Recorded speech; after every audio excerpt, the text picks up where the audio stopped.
एक जगह से काम था, वो काम किया, क्या ही मुझे घर का काम था, फिर ये वाला काम था, ये सारा करा के एक कहीं से मिलना था, इन्फॉर्मेशन चाहिए थी, वो ली मैंने। तो बहुत कर कर आके ना मैं आई। तो अभी वो हो गया। अब हमारे गाँव, अब मैं रोज़ तो नहीं जा सकती ना बैंक, इस धूप में मैं 12 बजे निकल, क्योंकि 12 बजे तो ये निकलता है, इसका सारा करती हूँ, उसके बाद ही जाती हूँ, क्योंकि 10 बजे निकलूँगी ना, अब ये आएगा सोते सोते आपको 5-6 बज रहे हैं, और आप 10 बजे फिर उठ जाओ 4 घंटे बाद, उसके बाद गधे की तरह लग जाओ आप। अब ये यहाँ सो रहा होता है तो मैंने एसी नहीं इसका बंद किया होता, बाहर वो भट्टी जल रही होती है किचन में उसमें, और मैं उसी में इसका खाना वाना सब बना के सारा कुछ कर देती हूँ, और फिर तब तक मेरी एनर्जी लो हो जाती है। तो फिर उसके बाद ये जाता है तो थोड़ी देर करके फिर मैं जाती हूँ, मैं फिर अपने काम करके। और मैंने कहा ना, ज़्यादा से ज़्यादा पैदल ही चलना होता है, इतनी तो धूप, ऊपर से आप पैदल चल रहे हो तो थोड़ा मुश्किल हो जाता है ना। तो बस क्या कर सकते हैं। तो मैं तो पूजा पाठ करती हूँ, जैसे है ना, घर में रहती हूँ, मेरे पास अपने बहुत काम है, एक और काम होगा कि पूजा पाठ तो शाम की होती है। आप कुछ ऐसा काम करोगे ना जिसकी वजह से आप, या तो आपके घर में नौकर चाकर लगे हो, आप सुबह निकल रहे हो शाम आ रहे हो, आपने कुछ नहीं किया, उसके करने के लिए आपको मेंटेन करना पड़ेगा, ठीक है ना। तो आप काम भी कर सकते हो, इसको भी देख सकते हो, ये भी थका होता है, ठीक है ना। अब इनको तो बच्चों को समझाना मुश्किल होता है, इनके लिए तो यार दोस्त, फ़ोन, टीवी, यही सब रह गए हैं, घर और ये सब रह नहीं गया। तो कहते हैं ना, जितना जिसको अहमियत दोगे ना, वो चीज़ आपके लिए उतनी ही फल फूलेगी, मतलब आपको उससे बेनिफिट मिलेगा।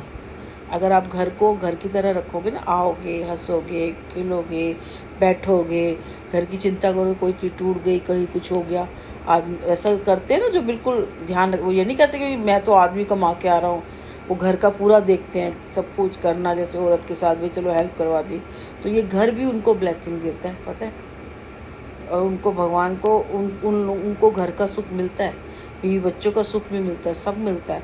और जो लोग घर को होटल की तरह यूज़ करते हैं ना, यार हमारा क्या मतलब, हम तो कमा के आ रहे हैं, बीवी सब कुछ दे देगी, चलेगी, हमें क्या लेना देना, कोई टूट रहा है, कोई कुछ है, कोई ख़राब है, कोई मतलब ही नहीं है उनका ना, कुछ मतलब नहीं है, तो वो घर का फिर उनको सुख नहीं मिलता कभी भी। मैंने बहुत बोला है, मैं बेटे को भी ये समझाती हूँ, बेटा ये घर है, पूजा पाठ हुए, नवरात्रे हुए, आप खड़े हो गए, कर लिया, अगर आपके पास टाइम है, नहीं टाइम है, आप जा रहे हो, आप काम पे हो तो ठीक है, लेकिन आप घर पे हो और आप मोबाइल में घुसे हुए हो, वहाँ मैं आरती कर रही हूँ, तो आप पूजा में खड़े होने का आपका फ़र्ज बनता है, हाथ मुँह धो के ना।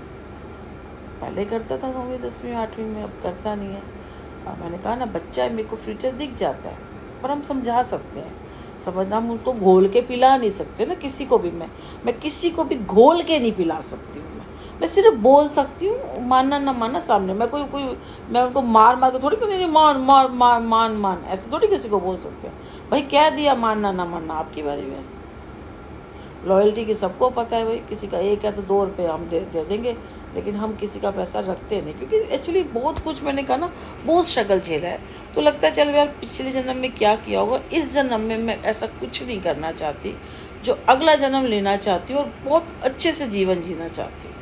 मैं ऊपर वाले से यही मांगती हूँ, चाहे मैं करवा चौथ रखूँ, चाहे मैं वट सावित्री का व्रत रखूँ, चाहे मैं तीज का व्रत रखूँ, मैं सब में ये करूँ। तीज का और वट सावित्री का व्रत मैंने कभी नहीं रखा, लेकिन अब मैं रखती हूँ, और भगवान से यही मांगती हूँ कि मेरी सारी परेशानियाँ ख़त्म कर, और मुझे जो चाहिए वो दे, मेरा मान सम्मान बना के रख, कि ताकि मैं निकल जाऊँ और इस परेशानी से बच्चे की लाइफ बनाऊँ, और एक ये जीवन को अच्छे से जी के, जो भी बाकी का है काट के, मैं अगला जीवन किसी अच्छे संपन्न परिवार में लूँ, जहाँ पे मुझे सब मिले, फैमिली जो मैं चाहती थी, कि भाई घर में माँ बाप भाई बहन दादा दादी थे एक छोटेपन में, उसको धीरे धीरे जाते चले गए ना।